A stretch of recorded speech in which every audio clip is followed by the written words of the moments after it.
पराभूत जरी असलं तरी सुद्धा आपलं जे नेतृत्व आहे म्हणजे फडणवीस साहेब म्हणा शिंदे साहेब असलेल्या आमदाराला 2 कोटी मिळाले तर मला नसताना सुद्धा 20 कोटी मिळतात. आमदार नसताना 20 कोटी मिळाल्यासंदर्भातल्या सदा सरवणकरांच्या विधानामुळे राजकारण तापण्याची शक्यता.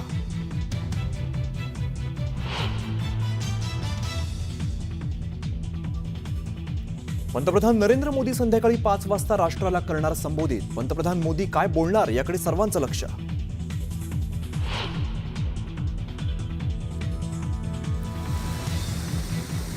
लातूर जिल्ह्याच्या निलंगा तालुक्यातील उस्तुरी परिसरात मुसळधार पाऊस. उस्तुरी गावातून औराद शहाजनीकडे जाणारा मार्ग बंद.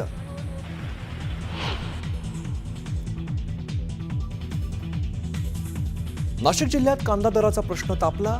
दर घसरत असल्याने शेतकरी आक्रमक, तर हमीभाव न दिल्यास तीव्र आंदोलनाचा इशारा.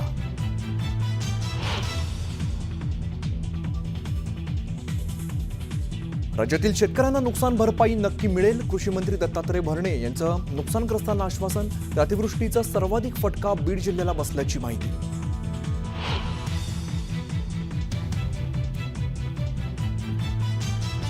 जालन्यात ॲडव्होकेट गुणरत्न सदावर्तेंच्या कारवरती हल्ला.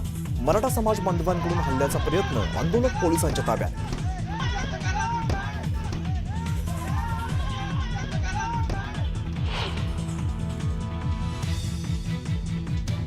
स्थानिक स्वराज्य संस्था निवडणुकीसाठी 3-3 कोटी होतात खर्च. कुठे कुठे तर 100 बोकड दिले जातात.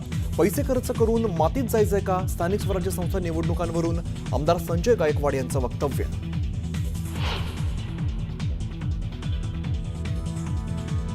पुणे पोलिसांनी गायवळगे यांच्या 5 आरोपींची काढली धिंड. धिंड काढत पोलिसांचा गुंडांना इशारा.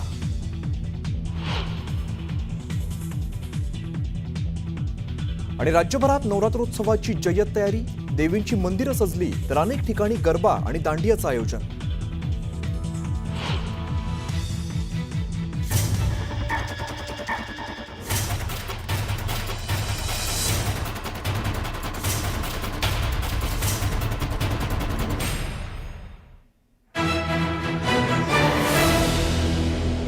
मुलुक महाराष्ट्रामध्ये सगळ्यांचं स्वागत. नमस्कार, मी अमित गद्रे. राज्याच्या राजकारणातून एक मोठी बातमी समोर आली आहे.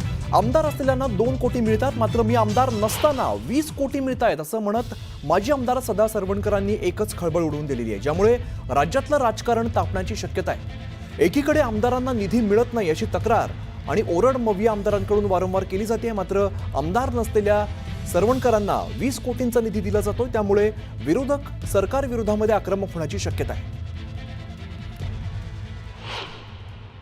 पराभूत जरी असलं तरी सुद्धा आपलं जे नेतृत्व आहे म्हणजे फडणवीस साहेब म्हणा शिंदे साहेब असलेल्या आमदाराला 2 कोटी मिळाले तर मला नसताना सुद्धा 20 कोटी मिळतात. उद्घाटन करताना मी दिसतोय सगळीकडे. अर्थात समाधान म्हणजे माझा मुलगा आहे, हे लोक आणि शाखा प्रमुख आमचे ती लोक जाऊन कामांची उद्घाटन करतात. कारण आपला पिंड आहे हा काम करण्याचा पिंड आहे. राजकारण करून आम्हाला कोणीतरी मानावं किंवा आपल्याला मतदान करावं अशी काही अपेक्षा नसते. जनतेची कामं 20 कोटी देऊन सुद्धा जनतेची कामं ते करत नाही. तुम्ही बघा, जर पडलेला आमदार असेल त्याला आता 20 कोटी, मग जेव्हा तो 2.5-3 वर्ष ह्या सत्तेमध्ये होता त्यांना तर 60-70 हजार कोटीचा निधी मिळाला असेल. तो निधी गेला कुठे? एवढा जर निधी आता मिळत असेल तर तेव्हा नक्कीच मिळाला असेल. तो जर माहीम विभागाचा खरोखर यांनी जर विकास करायचा ठरवला असता तर प्रत्येक बिल्डिंगमध्ये म्हणजे जाताना सोन्याचा मुलामा लावला असता तरी निधी उरला असता. एवढा निधी त्यांना मिळाला असेल, परंतु तो निधी गेला कुठे याची सखोल चौकशी विधानसभा अध्यक्षांनी करावी. तो निधी अर्ध्यापेक्षा जास्त यांच्या खिशात गेला आहे. कारण इलेक्शनमध्ये एवढा पैसा त्यांनी विभागामध्ये पसरला होता, त्या पैसा पसरल्यामध्येच माजी आमदार घसरला आणि पडलेला होता, हे लोकांनी दाखवून दिलं. मला माहित नाही, मला विचारावं लागेल. कारण काय होतं पत्रकार मित्रांनो, मी आता माझं जे काम केलेलं आहे ते मी तुम्हाला सांगितलं. आता आपल्या महाराष्ट्रामध्ये इतके पक्ष, इतके नेते, आजी माजी पदाधिकारी, हा असं म्हणला तो तसं म्हणला, ज्याचं त्याचं ज्याला त्याला लखलाभ. मला माझी भूमिका. काही माजी आमदार असतात, त्यांचे प्रलंबित आमदार असताना सादर केलेले प्रस्ताव असतात, त्याला निधी मिळत नसतो. मग तो पाठपुरावा करून मंत्री महोदयांच्याकडे, माननीय मुख्यमंत्र्यांच्याकडे, उपमुख्यमंत्र्यांच्याकडे, बाबा ही मी आमदार असताना दिलेले प्रस्ताव आहेत, आणि मग त्याला निधी मिळाला पाहिजे. कदाचित सरवडकर साहेबांना असं म्हणायचं असेल की मी माझ्या म्हणजे आमदार असताना दिलेल्या प्रस्तावाचा निधी आता मी माझे आमदार झालोय पण तरीसुद्धा मी तो निधी पाठपुरावा करून आणतो, असं कदाचित त्याला म्हणायचं असेल. मी त्यांच्याशी बोलतो, त्यांना नेमकं काय म्हणायचं. तर आगामी स्थानिक स्वराज्य संस्था संदर्भामध्ये शिवसेनेचे आमदार संजय गायकवाडांनी केलेलं विधान चर्चेचा विषय ठरत आहे. स्थानिक स्वराज्य संस्थेच्या निवडणुकीसाठी 3-3 कोटींपर्यंत खर्च होतो. काही ठिकाणी तर एका व्यक्तीकडून 100 बोकड दिले जातात. पैसे खर्च करून मातीत जायचंय का? आता स्थानिक स्वराज्य संस्था सोप्या राहिलेल्या नाहीत असं वक्तव्य आमदार संजय गायकवाड यांनी केलंय. आम्ही शिवसेना भारतीय जनता पक्षाच्या महायुतीला प्राधान्य देणार. आम्हाला भाजप शिवसेना युती पाहिजे, ती प्रामाणिकपणे झाली पाहिजे. कारण आमदारकीला विधान आम्ही युती करतो, आम्ही लोकसभेला युती करतो आणि ज्याला छोट्या कार्यकर्त्यांची गरज येते आपण कार्यकर्त्याला वाऱ्यावर सोडतो. त्यांनी काय पैसे खर्च करून मातीत जायचं? आता काय जिल्हा परिषद, पंचायत समिती, नगरपालिका निवडणुका सोप्या राहिल्यात? 1-1, 2-2 कोटी, 3-3 कोटी, काही ठिकाणी तर 100 बोकडे एका जणाकडून. इतके महाग निवडणुकीमध्ये कार्यकर्ता उद्ध्वस्त होतो.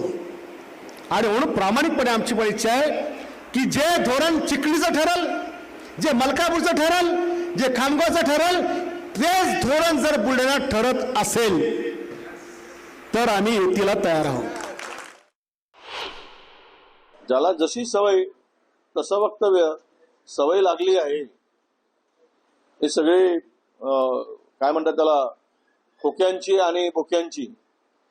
तर ते खोके आणि बोके, बोके म्हणजे बोकडं, दोघांची सवय लागल्याच्या तोंडून दुसरं काय निघणार आहे? तेच निघणार. आणि त्यामुळं त्यांच्या पोटात जे होतं ते ओटात आलं. संजय गायकवाड कधी कधी सत्य बोलतो आणि सत्य बोलून सत्य करतो असं माझं मत आहे. त्यामुळे 3 कोटी रुपये आणि 100 बोकडं, आता त्यांनी किती बोकडं पोसून ठेवलेत आणि किती कोटी जमा केले, किती कोटी वाटणार आहेत, तर यावर आता आम्हाला निवडणूक आयुक्तांना लिहावं लागेल की याच्यावर लक्ष ठेवा. त्याला कोणीतरी सांगितलं असेल अहो निवडणुकीला एवढा खर्च करावा लागतो, निवडणुकीला तेवढा खर्च करावा. कसं आपण आता शेवटी चर्चेला बसलो, हे कार्यकर्ते बोलतात ना, त्यामुळं कुणाचं तरी त्याने ऐकलेलं आहे ते आणि ते भाषणाच्या ओघात ते बोलून गेले. त्यांचा बोलण्याचा अर्थ असा नव्हता की आम्ही 2 कोटी खर्च करतो आणि आम्ही 3 कोटी खर्च करू. आता बघा एखाद्या ठिकाणी आपण सहज गेलो तर कार्यकर्ते बोलतात ना एवढं मोठं जेवण घालायला लागलं, एवढं मोठं हे करावं लागलं. त्यामुळे त्यांचा उद्देश जाणीवपूर्वक असं काय कुणाच्यात तरी त्यांनी ऐकलेलं बोललेत, कोणीतरी त्यांना सांगितलं आणि ते ऐकलेलं भाषणाच्या ओघात ते बोललेत. त्यांचा असा उद्देश की एवढे पैसे खर्च करा आणि एवढी बोकडं मारा.